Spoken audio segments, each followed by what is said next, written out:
আজ খুব সাধারণভাবে চিকেন রান্না করলাম, চলুন রেসিপিটি একবার দেখে নিই। সর্ষের তেলে একটু নুন আর হলুদ দিয়েছি।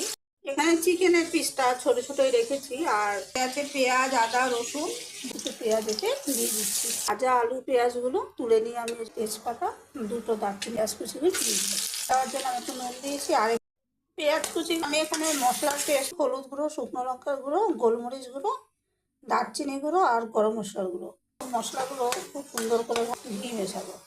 আলু পেঁয়াজ ভাজাটা সব কিছু আমি তা ধুয়ে একটু জল দিয়ে দিলাম, কম আছে, কতটা জল বেরিয়েছে এখন আমি জল দিয়ে দিই। সেই মশলা বাটিটা, কাজু বাদাম থাকার জন্য আমাকে বারবার নাড়াচাড়া করতেই হচ্ছে, নাহলে এখানে চিকেনটা আমার রান্না হয়ে গেছে। খুব সাধারণ পদ্ধতিতে আজকে করেছি, আর এটা পরিবেশন করে ফেললাম। এই চিকেনের সঙ্গে এই পোলাওটাও করেছি, রেসিপিটাও আমার চ্যানেলে দেওয়া আছে, আপনারা কেউ চাইলে দেখতে পারেন।